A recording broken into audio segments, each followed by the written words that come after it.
पर। और संदीप जी, शुरुआत आपसे करते हुए, देखिए जब जीएसटी में रिफॉर्म नहीं हो रहा था तब भी आप बड़े परेशान थे, अब जब रिफॉर्म कर दिया है सरकार ने तब भी आप लोग परेशान हैं। और एक बात का जवाब भी दीजिएगा, आप लोगों की तरफ से कहा जा रहा है कि सरकार तुम्हारी सिस्टम हमारा। अभी तक तो हम यही सुने थे कि सरकार जिसकी होती है सिस्टम भी उसी का होता है। अब ये नई बात हम सुन रहे हैं कि सरकार चाहे किसी की हो, सिस्टम आपका चलेगा। तो बहुत बड़ी बात कह दी आप। बहुत बहुत शुक्रिया। चोर कितना भी बड़ा हो लेकिन चलती थानेदार की है। ये ऐसा ही है कि सरकार तुम्हारी सिस्टम हमारा। चोरी की इस सरकार में थानेदार का ही सिस्टम चलेगा। चोरी चोरी चुपके चुपके किसान बिल लाने वाले, चोरी चोरी चुपके चुपके नोटबंदी करने वाले, चोरी चोरी चुपके चुपके गब्बर सिंह टैक्स लगाने वाले, आज चोरी चोरी चुपके चुपके रोटी को कर से छूट दे दिया। आजाद भारत के इतिहास में पहली बार है कि रोटी पर, दूध पर, पनीर पर, छेने को कर से जोड़ दिया था। टैक्स वाली रोटी हम लोग खा रहे थे, आज ये टैक्स मुक्त रोटी करके हो सकता है निर्मला सीतारमण जी अपने ऊपर इतराएं, मोदी जी शान से अपने पीठ थपथपाएं, बातों के बतासे बांटे, मन की मार में कहें लो रोटी अब टैक्स फ्री हो गई है भारत के भाई और बहनों। लेकिन ऐसा तो मुगल भी नहीं किया था, ऐसा तो अंग्रेज भी नहीं कर पाए थे। जो काम मुगल और हुक्मरानों ने नहीं किया वो काम मोदी जी कर गए। वाह मोदी जी वाह, पूरे अंधभक्त कहते और घूमते इस वक्त देश में नजर आएंगे। लेकिन सच्चाई तो यही है, बहुत वरिष्ठ अर्थशास्त्री बैठे हैं, निस्संदेह 28 कोड़े मार रहे थे, अब 18 कोड़े मारेंगे, 10 कोड़े की छूट दे दी, लाल किला से ढोल पीट दिया। क्या हुआ जीएसटी काउंसिल का? जीएसटी काउंसिल तो इनकी अपनी थी, बहुमत इनका था। 2016 में राहुल गांधी जी ने विरोध किया था कि इतना टैक्स अगर आप गब्बर सिंह टैक्स लगाएंगे तो लोगों का भला नहीं होगा। ये जनहित का फैसला नहीं है। 2017 में राहुल जी ने अपना ट्वीट करके कहा था ये जनता को लूटने का, उनकी जेब काटने का टैक्स है, ये मनमानी वसूलने की बात है। 8 साल बाद मोदी जी को यह बात समझ आई। कितनी मंदबुद्धि सरकार है, कितनी मंदबुद्धि के लोग हैं। 8 साल तक लूट की छूट देके देश के गरीब को, आवाम को, दुकानदार को, उद्योगपतियों को तिल तिल तड़पाने वाली ये सरकार आज कह रही है कि हम सामान्य रूप से बात कर रहे हैं, हम सहमति से बात कर रहे हैं। राणा साहब बैठे हैं, राणा साहब जानते हैं कि जीएसटी में मोदी सरकार की, बीजेपी का बहुमत है, लेकिन सहमति बनाने से पहले बातों के बतासे बांटने वाले हमारे वचनवीर, बोलवीर मोदी जी ने लाल किले से घोषणा कर दी थी कि हम राहत देंगे। ये राहत का तमाशा अगर आप दे सकते थे, आपके हाथ नहीं था, तो 8 साल से जनता को क्यों लूट रहे थे? जनता पूछ रही थी कि क्यों लूटा हमें, क्यों तड़पाया हमें, क्यों हमें कंगाल किया, क्यों हम दो और हमारे दो को धनवान करने के लिए एक एक पाई के लिए हमें तरसाया।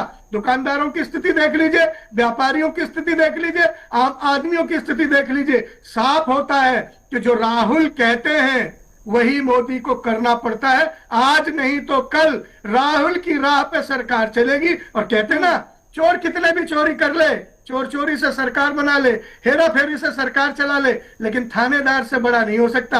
राहुल थानेदार है, इस चोरी की सरकार को हर बात पे झुकाएंगे, हर बात पे जनहित पे लड़ेंगे, हर बात पे जनहित का फैसला कराएंगे। सही है, जब सिस्टम ही आपका है सर तो फिर क्या जरूरत है चुनाव लड़ने की। और बातें आप बड़ी अच्छी करते हैं, जवाब अच्छा होता है तो उसका समर्थन करने में क्या बुराई है सर? बहुत अच्छी बात कही आपने। जब राजीव गांधी कंप्यूटर लेकर आए थे ना, तो अटल बिहारी वाजपेयी बैलगाड़ी से गए थे संसद में विरोध करने। जब पेट्रोल 4 आना भी नहीं बढ़ा था तो अटल बिहारी वाजपेयी ने संसद के बाहर धरना दिया था। आज राणा साहब बहुत अच्छी बात कह रहे थे कि जो अच्छा हुआ उसकी तारीफ करनी चाहिए। राणा साहब, जब ये बुरा हुआ था, रोटी पे टैक्स लगा था, आपने कितनी बार क्रिटिसाइज किया था, कितनी बार आपने आलोचना की थी कि ये सरकार बेकार है जो रोटी पे भी जजिया कर लगा रही है। नहीं किया होगा, आपके मुंह से ये आवाज नहीं निकली होगी। मैं ये कहता हूं कि आज जो ये हार है, कभी जिंग पिंग पिंग, कभी ट्रम्प ट्रम्प, और कभी मोदी से पूरी दुनिया तंग। आज मोदी का कभी ट्रम्प के लिए दरी बिछाना, आपकी बात ट्रम्प सरकार कह के ट्रम्प से भगाए जाना और खदेड़े जाने की सजा पूरा भारत भुगत रहा है। आज पिंग पिंग करने चाइना पहुंचे हैं, कल को चाइना भगाएगा तो कहां जाएंगे? ये इधर उधर की जो भाग दौड़, चूहा दौड़ में मोदी ने पूरे देश को फंसा दिया है। ये देश की हालत नाजुक कर दी है इन्होंने। और मैं कहता हूं राणा साहब, जब 16 में ये नहीं लगाया जाना चाहिए था, तब क्यों लगाया ही क्यों गया? 8 साल बाद किसी मंदबुद्धि सरकार की बुद्धि खुलती है और उस पर मैं गीत गाने लगूं, ढिंडोरा पीटने लगूं, आरती उतारने लगूं, तो मुझसे नहीं होगा ये काम। इसके लिए और लोग मुबारकबाद जिन्हें चाहिए। मैं तो आपको बस इतना ही कहूंगा, हमको ना उड़ने का तरीका सिखाओ, हम लोग पेड़ से आए, पिंजड़े से नहीं आए। राहुल गांधी ने इस गब्बर सिंह टैक्स के बारे में तब कह दिया था जो आज सरकार की आंखें खुली है। जनता को लूट कर खसोट कर 750 किसान मर गए तो किसान बिल हटा, न जाने कितने लोग फांसी पे चढ़ गए, बेटियों के ब्याह टूट गए तो नोटबंदी हटी, आज कितने लोग कंगाल हो गए तो जीएसटी में बदलाव आया है। ये सरकार सिर्फ खून पीने के लिए ही है क्या?